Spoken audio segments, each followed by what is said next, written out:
اخرك وتعبانه وعايزه تهضمي الاكل، عايزه اقول لك ده بيهضم وبتجوعي بعدها بطريقه صعبه، وبتبقى حاجه طبيعيه جدا. ايه اللي هو مش هينفع ما ندخلوش، مش هينفع ما نعملش الاكل، مش هينفع الكلام ده كله.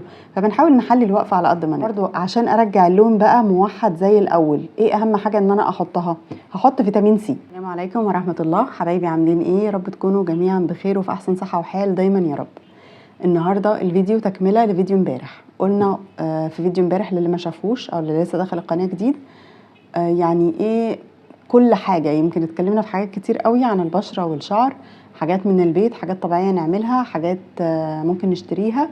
الفكره في المجمل ما كانتش حاجات بعينها، لكن كانت ان احنا ناخد يوم كده لنفسنا نعمل ريفرش لكل حاجه، تمسكي كده يعني جزء جزء فيكي تعتني بيه. العنايه اللي انت متاخره فيها وكل يوم مسحوله كده مع الولاد وفي البيت ومع كل حاجه في حياتك، حتى مع شغلك، حتى مع نفسك في حاجات تانية وناسيه نفسك، صدقوني دش دافي كده مع شويه عنايه لوحدهم كافلين يغيروا نفسيتك جدا. تعالوا كده بقى نفصل بقى عن جو الناس والكلام عن المشاكل والحاجات دي، ونعيش مع نفسنا بقى ايه في الفيديوهين دول.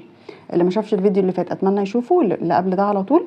والنهارده هنكمل. خدنا البشره والشعر المره اللي فاتت، النهارده هكلمكم عن حاجات كده معينه، مش الحاجات المعتاده يعني، حاجات معينه جربتها مثلا في ترطيب الايد والقدم والحاجات دي ونفعت. وبعد كده بس هاخدكم بقى للبيت، لحاجات كده تعملي ركن لنفسك، تظبطي ايه في البيت، حاجات كده مهمه لو عملتيها برضو هتغير نفسيتك قوي. تمام؟ طيب تعالوا كده نبدا. هقول لكم حاجه، بصوا طبعا انا هكلمكم الاول مثلا عن ترطيب الايدين. الكريم طبعا اكيد كلكم مجربين كريمات كتير قوي. الكريم اللي انت بترتاحي فيه كملي بيه عادي. تمام؟ بصوا انا قلت لكم ان انا جبت ده، او تقريبا كنت منزلاه في ريل على الانستجرام، ان انا كنت جايبه ده. يعني هو نسبيا معقول، مرطب زي اي مرطب عادي. يعني لو كنت مثلا عندك جلايسوليد او الحاجات دي بتبقى اقوى منه شويه، بس ده سوفت كده يعني، مش بيلزق قوي زي جلايسوليد، وبيتشرب بسرعه. هجرب ان شاء الله بعد منه شاين، برضو سمعت ان في ناس بتشكر فيه قوي. لكن انا بقى مش جايه اكلمك في فكره المرطب في العموم او ارشح لك مرطب معين، لا انا جايه اقول لك تريكس ثانيه كده ممكن تكوني مش بتاخدي بالك منها. اللي هي ايه؟ اللي هي ان انا حاليا مثلا ايدي مش عجباني كترطيب وكلون. ليه؟ لان انا من ساعه ما طلعت البحر بقى كذا مصيف في الصيف اللي فات ده، ولونها ما رجعش زي الاول، لان انا ما اهتمتش بيها، انا كمان اهملت. فعملت الخلطه دي. الخلطه دي انا لسه مستخدماها بقالي يوم، يعني انا عملتها امبارح. دي اللي قبل كده كانت كفيله انها ايه ترجع الدنيا كده والاوضاع زي ما كانت. طيب انا بحط فيها ايه؟ بصوا هي دي كذا حاجه على بعض. طيب ايه هما؟ المرطب اللي انت بترتاحي فيه ده او غيره، النوع اللي عندك هتحطي منه شويه. تمام؟ هو ده هيبقى اكبر نسبه في الخلطه اللي احنا هنعملها. طيب بعد كده هحط عليه ايه؟ هحط عليه شويه كرباميد. طبعا كرباميد معروف جدا للايدين او القدمين تحفه، لانه فيه نسبه يوريا، فاليوريا لوحدها بتقشر كده وبتبقى ايه بتساعد على التقشير والتفتيح. طيب انا برضو عشان ارجع اللون بقى موحد زي الاول، ايه اهم حاجه ان انا احطها؟ هحط فيتامين سي. تمام؟ انا حطيت بامب مثلا كامله من دي على الكريم، وجبت خلة الشيش طاووق دي وقلبتهم بقى كلهم كويس في بعض. هعمل الخلطه دي الثلاثه مع بعض. الكرباميد لما بحطه لوحده برضو بيضايقني لو انا بتحرك في الشقه بالنهار، هعمل حاجه، همسك كتاب حتى، مش هقولك هدخل المطبخ، ملمسه بيضايقني. لو انت بترتاحي معاه انت ممكن تكتفي بيه وخلاص، بس انا الثلاثه على بعض بيظبطوا لي الدنيا. خطوه فيتامين سي دي بقى هي اللي مهمه، هي دي اللي هتفتح لك اصلا. طيب ما عنديش فيتامين سي، هعصر ليمون. هعصر كده كام عصره ليمون، بس هعصرهم في مصفى عشان التفل بتاع الليمون والعصافير بتاعته والحاجات دي ما تنزلش في الكريم. تمام؟ ونقلب الكلام ده كويس. قوامه كريم برضو، يعني انا مش مخففاه، مش الليمون والحاجات دي كده مخففاها. كده كده بقى الليمون حتى لو عندك مثلا اي جروح في ايدك من وقفه المطبخ هتخففها، اللون هيفتحه، بينعم، حلو جدا، وهيعادل الترطيب بقى، يبقى معاكي ده ومعاكي ده. طيب لو تسالوني ايه احسن حاجه في حوار الايدين ده، هقول لكم ان انا عدى عليا فتره يعتبر ايدي كانت افضل ما يكون في الوقت ده، اللي هي امتى؟ من سنه، الشتاء اللي فات، وكنا في الشتاء. كانت بجد يعني كان شكل ايدي انا كنت راضيه عنه جدا في الفتره دي. طيب ليه؟ عشان انا عملت حاجه. هل هي كتر منتجات او منتجات معينه، او هقولك الكريم ده هو اللي بيعمل كذا والكريم ده لا او الكلام ده؟ لا. انا فاكره انه في الشتاء. ليه؟ لان بنتي كان جالها دور برد جامد قوي، ورحت كشفت عليها في العياده، وانا نازله بشتري العلاج بتاعها وانا واقفه في الصيدليه لقيت عاملين عروض كده، كان في عرض على اللوشن بتاع لونا، اللي هو اللوشن البامب، بتلاقوه ازازه كده بس ليها بامب مش الكريمات التانية. عايزه اقول لكم انتوا لو هتتكلموا على تركيبه قويه، في الكريمات التانية بتاعت لونا العاديه اللي هي شبه المرهم كده، اللي هي بتبقى زي دي كده، يعني اتقل واقوى من اللوشن اللي انا بقول لكم عليه ده، فهتبقى اكيد نتيجتها افضل.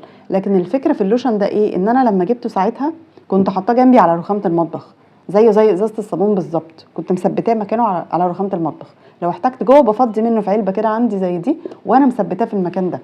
فكان قدامي وهو كمان قوامه خفيف، فكنت رايحه جايه بحط برطب باستمرار، مع ان احنا كنا في الشتاء ومع ان قوامه خفيف، لان انا بقول لكم هو لوشن فهو اصلا مش ايدين ورجلين قوي يعني، فاهمين قصدي، هو عادي المفروض ان انت تستخدميه لجسمك، مش قوي خالص. لكن فكره الاستمراريه وفكره ان انت ملتزمه بحاجه، حتى دي لو عملت لها روتين هيبقى ناجح. ففكره ان انا كنت رايحه جايه بحط هو بيتشرب بسرعه فمش بيضايقني وانا قاعده، فدي بصراحه كانت انجح حاجه عندي. خلص مني مثلا من كام شهر وعايزه ابقى اكرر الفكره دي تاني، ان انا اجيبه بس للغرض ده، ان انا اخليه كده جنبي على الرخامه، اي حاجه هتعمليها تحطي بعدها على طول. طيب ايه تاني من الحاجات المهمه اللي زعلت جدا عشان اكتشفت انها خلصت من عندي امبارح وانا ما كنتش واخده بالي؟ الجوانتيات البلاستيك اللي هي شبه الاكياس دي، ارخص كمان. لو هقولك مش هتجيبي الجرافز اللي هو بتاع الدكتور، مش عارفه اسمه لاتكس ولا ايه اللي هو الابيض، لا هاتي حتى اللي هم شبه الكيس. ليه؟ الباكت بيبقى فيه كتير جدا، مش عارفه 100 واحد تقريبا، وكانوا عاملين 10 جنيه. فلسه خلصان من عندي امبارح، وللاسف انا كنت بفصص رمان برضو بيسمع كده، بحس ان هو برضو بيلون كده الضوافر، مش بيبقى لطيف. بعمله بقى ايه، مثلا هعمل رمان زي ما بقول لكم، فبروح لابسه على طول جوانتيات من دول. بنجر بروح لابساه ضروري. اي تتبيلات بقى، بتتبلي فراخ بانيه مش عارفه ايه كده، هتحطي كاري كركم بابريكا، الحاجات اللي هي ليها لون دي على طول تحطيه في ايدك. تمام. ده طبعا غير خطوه غسيل المواعين، انا بتكلم كمان كتلوين والضوافر وبتاع عشان يبقى شكلها نظيف. فدايما الحاجات دي بتعمل كده، بدل بقى ما تقعدي تدعكي بليمون وتعملي وتغسلي وتصنفري والكلام ده كله، ما من الاول الكيس دي ب10 جنيه هتقعد معاكي فتره كذا شهر اصلا يعني، وهتبقى تمام وهتظبط الدنيا جدا. حاولي كده ما تهمليش في نفسك، واول باول حتى باي حاجه كده بسيطه عندك تتابعي، عشان برضو ايا كانت تراكمات. احنا يعني الفيديو اللي فات قلت لك حتى لو يوم في الشهر، بس طبعا مش للدرجات دي يعني. حاولي برضو ايه تبقى اول باول، ما تنسيش نفسك اكتر من كده. فحاولي الكلام ده يبقى حواليكي. عارفين مثلا زي ما بنقول عايزين نشجع ان احنا نسبح كتير، فبتجيبي مثلا السبحه الالكترونيه دي لو انت بترتاحي فيها، او السبحه العداد، تحطي واحده جنبك في الليفنج، واحده جنبك في اوضه النوم، الكلام ده. برضو اختاري حاجات زي دي بسيطه، وتبقى حاجه كده مش مكلفه عليكي، وتوزعيها في الشقه عشان نشجع بعض يعني. انا برضو عايزه اتشجع بيكم. انا مثلا قلت لكم ان انا لما استخدمت السيرم بتاع البشره اللي هو وريته لكم في الفيديو اللي فات، تمام، رجع مثلا وشي، اهتميت بيه اكتر ورجعه، لكن ايدي بصراحه اهملت فيها. فخدوا بالكم بقى من الحاجات دي اول باول. غير بقى ان انت ايه تستغلي برضو، مثلا بتعصري ليمونه على حاجه تتبيله، الكلام ده كله ادعكي بيها ضوافرك قبل ما ترميها. شربتي قهوه، اعملي بالبن سكراب مثلا، برضو استغلي الحاجات اللي هي في امكانياتك كل يوم. طيب للناس اللي بتحب ان هي تطول ضوافرها، انا مش قوي يعني، ماليش في الموضوع ده قوي، كل ما بسيبهم شويه بروح اصلاهم تاني، ما برتاحش. ولكن عايزه اقول لكم القطره دي او اللوشن ده يعني، لان هو بينزل، بصوا هو ابيض كده، بترجيه وتحطي كده، باين كده هو ابيض شويه، بس هو سائل برضو يعني، مش حاجه كده. بس هو طبعا بيتحطش هنا على الجلد اصلا، عشان برضو فيه ساليسيليك وفيه حاجات كده، فانت بتحطيه كده حوالين الضافر، وتعملي له تدليك او مساج كده كويس حوالين كل ضفر، وتحاولي تحطي كده ايه من تحت. تمام. برضو لما التزمت عليه يعني يمكن 5 ايام 6 ايام بتشوفي نتيجه على طول يعني، ده سريع، بتشوفي نتيجه بسرعه جدا. اولا الناس اللي هي مش بتطول ضوافرها معاها قوي، لا بيطول. غير ان هو بيخليهم قويين شويه، مش بيتكسروا بسهوله زي المعتاد. لكن يعني كده كده برضو عشان الصلاه والحاجات دي، بس ما نطولش ضوافرنا اوفر يعني، كده كده مش مستحب، فنخليها ايه طول وسط. وبحاول والله يعني، انا ساعات ايه تحس ان هو ما اعرفش هي حاجه حلوه ولا وحشه، بس تحس ان هي كانوثه كده، نفسك مثلا تطوليهم شويه وبعد كده في الاخر تقولي لا بلاش، وهكذا يعني. فاللي بيحب برضو يعمل يستخدم ده، ده كان ب50 جنيه. بتلاقوا بقى منه ماركات تانية والمستورده والحاجات دي معديه 300 جنيه، بس انا ده بالنسبه لي جاب نتيجه كويسه يعني. عمري ما افكر مثلا ان انا اجيب حاجه مستورده في الحاجات دي. حتى لو انت بقى مش هتطولي ضوافرك، فهو عشان انت بتحطيه حوالين الضافر برضو، فبيخلي شكله من حواليه صحي يعني لو في جلد ميت مثلا بيطلع لك متعوره من اي حاجه، الكلام ده كله. يعني انا من النوع اللي دايما بتعور حواليهم. في انواع كتير قوي مثلا من صابون الاطباق بتعمل لي التهابات كده بسرعه، يعني بتحسس منها غير الناس اللي حواليا. يعني الموضوع عندي ايه، حساس اكتر يعني. فخلي الحاجات دي برضو عندك كده كل فتره يعني روشي نفسك كده واعملي بيها. تمام. فاضل بقى الاكراتين. عايزه اقول لك برضو هو المفروض ان هو للبشره والايد والرجل، اي حاجه اي منطقه عايزه تفتحيها برضو استخدميه. تمام. بس انا هنا عشان حطيت فيتامين سي لان هستخدمه كل يوم او كل شويه، فاكتفيت بفيتامين سي. ده ممكن مثلا تحطي بقى مره بالليل نقطه، يعني حبه كده منه تفرديهم على ايديكي، وبعد كده تحطي مرطب فوق، لان ده بشره ايدين رجلين هو بيفتح وبيقشر. يعني هو بيقشر الطبقه الخارجيه شويه، وعشان بيقشر فهو بينشف، فلازم نرطب بعض كويس قوي. طبعا البشره شوفوا عنه فيديوهات كتير، لان ده النص كمان، يعني ده النص العالي، لان انا مجرباه ومتعوده عليه، فبرضه بستخدمه عادي. بس عشان تكنيك وضعه بالظبط لازم قد حبايه البسله، ولازم مثلا بالليل، ولازم حاجات كده معينه. فشوفوا حد مختص احسن ان هو يشرح لكم التكنيك بتاعه. ولو انت لسه اول مره تجربيه هاتي الربع مش النص، عشان برضه يبقى واحده واحده على وشك. الايد او الرجل لو انت هتجيبيه لايدك او رجلك هاتي النص على طول، مش فارق، ده بيبقى اقوى. بس هو حلو وبرده مصري ومش غالي وحلو قوي، بيفتح برده. فده كده دخليه في الروتين. حتى رجلك لو غرقتيها بده بقى، يعني حطيتي مش للدرجه دي، بس لو حطيتي طبقه كويسه وحطيتي بعدها مرطب وبعد كده لبستي الشراب السيليكون، اكنك والله عملتي جلسه باديكير. يعني انت لو مش محتاجه تروحي، لو داومتي على ده بدل ما تروحي بقى وتقعدي انتظار وتدفعي قد كده، ويا عالم الادوات اللي هناك اصلا بتبقى ايه والكلام ده كله، فممكن تداومي على الحاجات دي برده في البيت. حتى لو رجلك انت اهملتي فيها كتير، فده مع اي مرطب بعده يكون قوي. كان في مرطب جبته برضو للقدمين بس من فتره وكان حلو جدا، اسمه هيدرا فيت. هيدرا فيت، هو لونه هو ابيض كده والكتابه بالاخضر، اخضر في اصفر كده. برضو كان حلو قوي. يعني ده والهيدرا فيت كافي جدا مع شراب السيليكون او مع كيس وشراب. انا الشراب السيليكون برضو عشان احطه اللي بيكسلني فيه ايه، ان انا لازم احطه بعد ما اليوم يخلص، ان انا هقعد مثلا نص ساعه كده فاحطه بعد كده اخش انام. لا بعرف انام بيه، بيضايقني كده اما المسه وانا نايمه، وما بعرفش امشي بيه في الشقه، بحس ان انا هتزحلق بالذات لو جيت على السيراميك، ملمس السيليكون اللي جوه كده مش برتاح فيه. فبرضه لازم ابقى فاضيه خالص واقعد واحطه. بس لما بفضي نفسي واعمل الخطوه دي بتبقى حلوه قوي، وبيفرق جدا جدا جدا في شكل الرجل يعني. فممكن برضه تعملوا دول. طيب تعالوا بقى كده نشيل الحاجات دي، واتكلمنا بقى بشره وشعر وايدين ورجلين وكده. وطبعا انا بكلمكم على قدي، انا مش خبيره يعني ولا مختصه، بس بقول لكم الحاجات البسيطه واللي ممكن تكون تريكس تكون غايبه عن حد فيكم. تعالوا بقى نتكلم عن البيت. نعمل ايه في البيت؟ بس مش نعمل ايه في البيت بقى تنظيم وترتيب وكده، لا، نعمل ايه في البيت يغير نفسيتنا. عايزه اقول لكم انا على مدار كذا سنه دلوقتي بقى ثابت عندي في كل اوضه لازم يكون فيها ليد، مثلا اللي هو فرع نور بتاع رمضان ده، عارفينه؟ بس بجيب اشكال محايده، مش هلال ونجمه والحاجات دي. الحاجات اللي هي اشكال فوانيس والكلام ده بشيلها لرمضان بس، مش بسيبها طول السنه. لكن بجيب الليد العادي اللي هو اضاءه بس نقط كده او اي شكل عادي يعني، وبحطه على طول. ببقى سايباه طول السنه. يعني في الريسبشن حاطه فرع كده على الستاره، بطفي الدنيا خالص بالليل وبحب اقعد على الاضاءه الهاديه دي. ما اعرفش دي لوحدها كده بحس انها بتهدي اعصابي شويه. لما بحب افصل بعمل كده، بهدي النور واقعد. او على اباجوره اوضه النوم عندك اي بقى ليد في المطبخ، بحس ان هو بينور كده وبيغير النفسيه. دي حاجه بسيطه انت ممكن تعمليها هتفرحك وانت واقفه. طيب ايه تاني اللي المفروض ان انا اعمله ضروري؟ ضروري يا بنات عشان ظهرنا ورقبتنا والحاجات اللي احنا بنقعد نشتكي بقى منها لو وقفنا كتير، ان انت تجيبي سليبر يكون مريح. بالذات وقفه المطبخ خليكها وانت لابسه السليبر ده. لو انت حتى بتتخنقي او مش واخده عليه او مش بترتاحي، بس على الاقل ساعه وقفه المطبخ. طبعا تجيبيه كويس، مش شرط غالي قوي، في انواع كويسه، بس يكون النعل بتاعه طري، يعني عشان ما يتعبكيش او ما يبقاش ناشف فيأذيكي اكتر ما يضرك. ساعتها هيبقى كانت قلته احسن. فتأكدي ان النعل بتاعه طري والبسيه في المطبخ، هيفرق معاكي جدا وهيفرق في وقفه ظهرك قوي. انا فرق معايا بصراحه. طيب ايه تاني مهم؟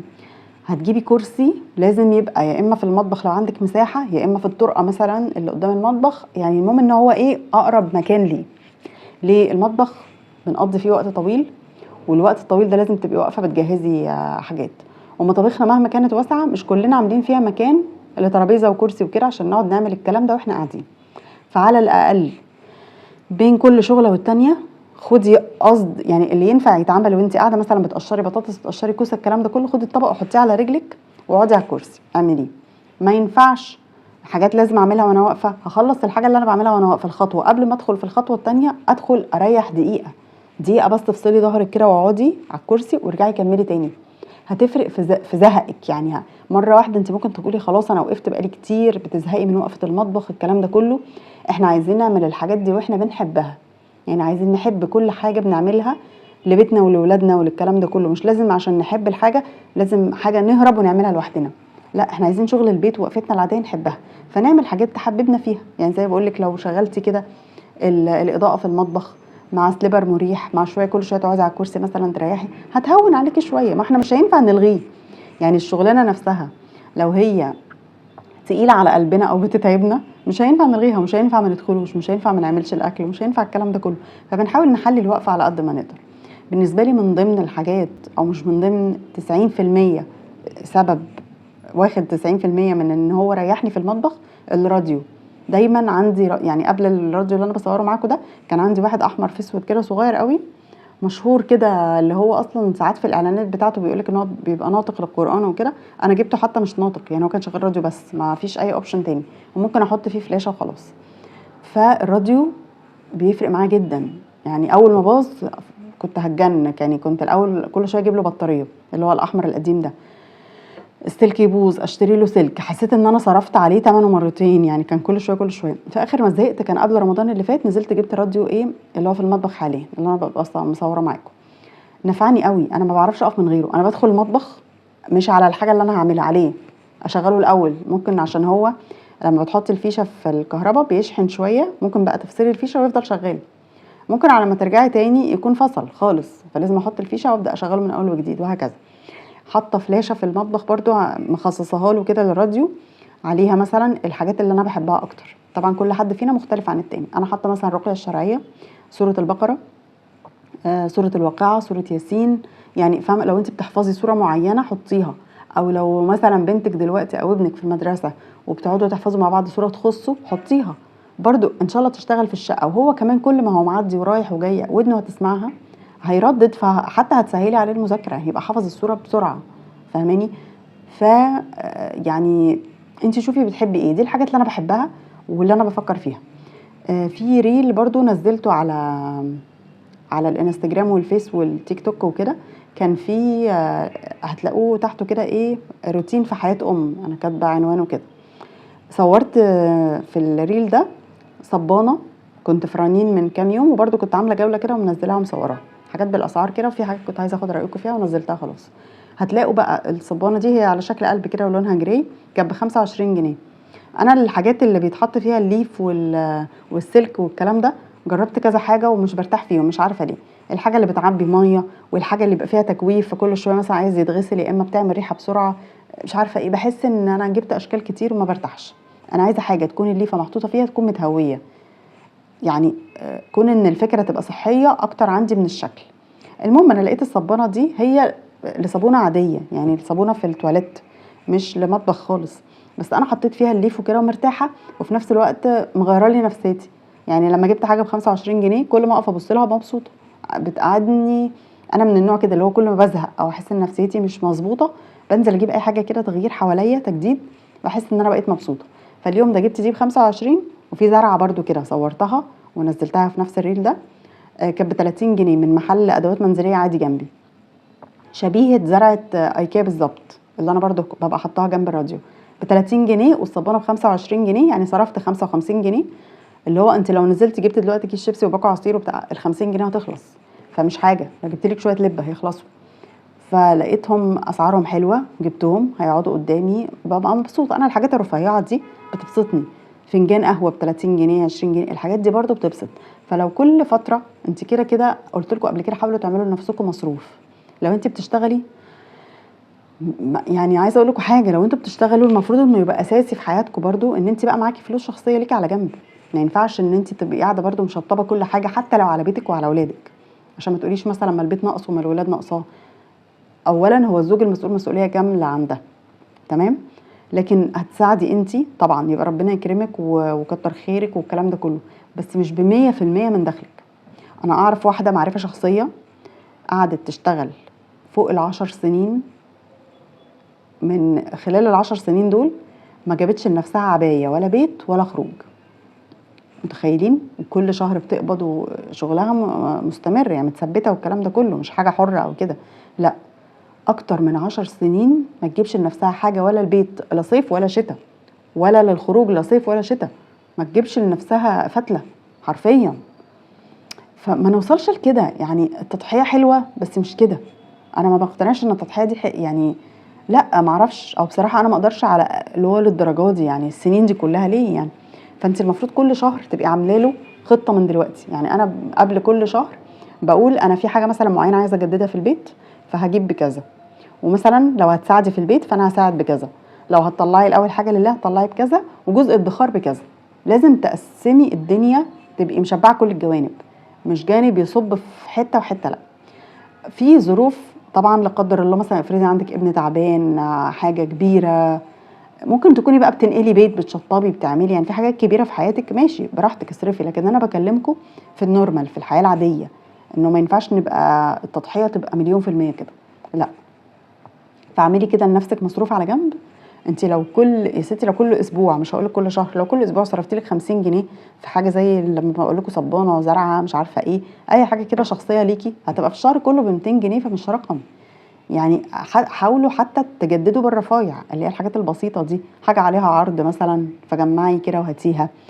عايزاكم برضو تتعلموا حاجه هتحببكم قوي قوي قوي في البيت وفي شغل البيت، ان احنا نحوش. لو في جهاز معين انت شايفه ان هو هيريحك هاتيه.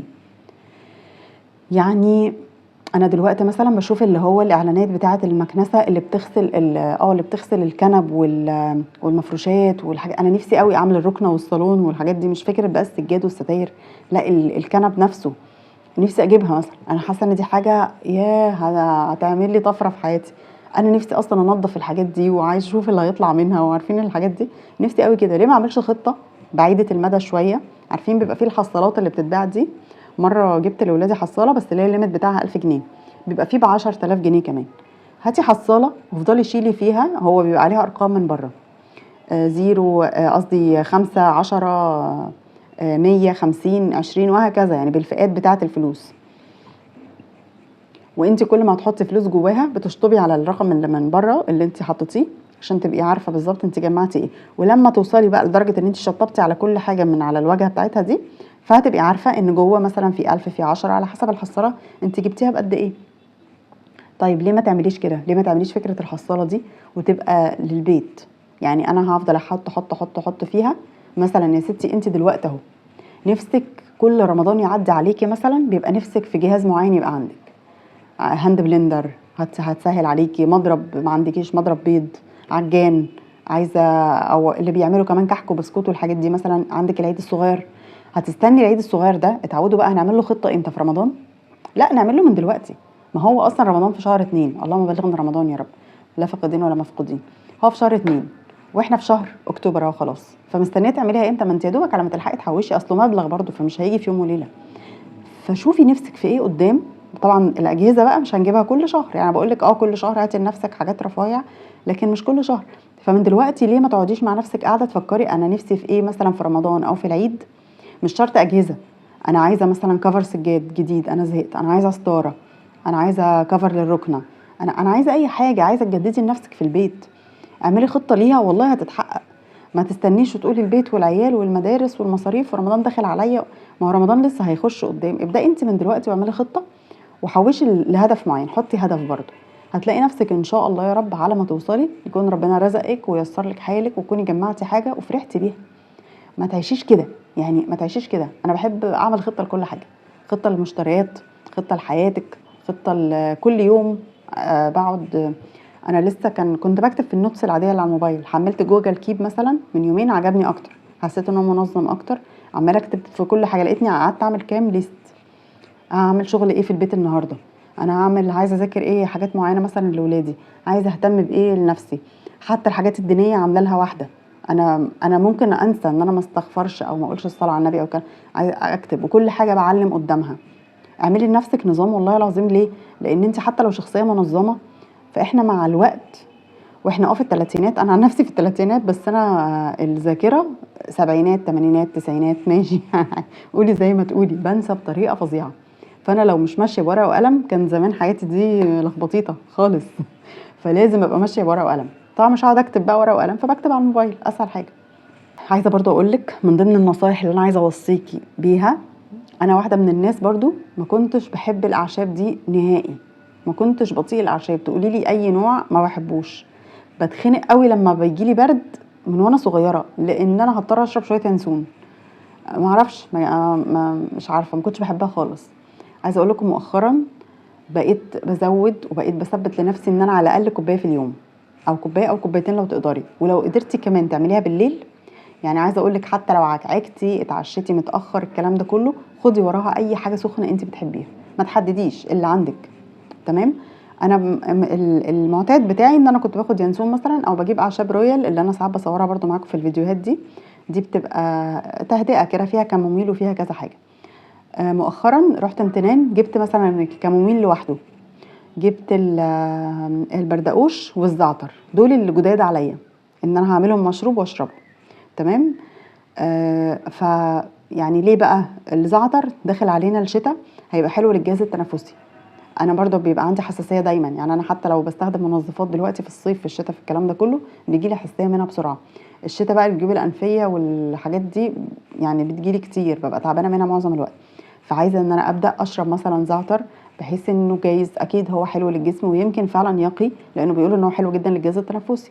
انا مش متعوده عليه، فهبدا اتعود عليه. ما عجبنيش مشروب، ممكن احطه على توست او على عيش عادي او على اي حاجه، ولو عندك زيت زيتون او كده وتفطري بيه، المهم انه يخش جسمك. شوف الطريقه اللي انت عايزاها.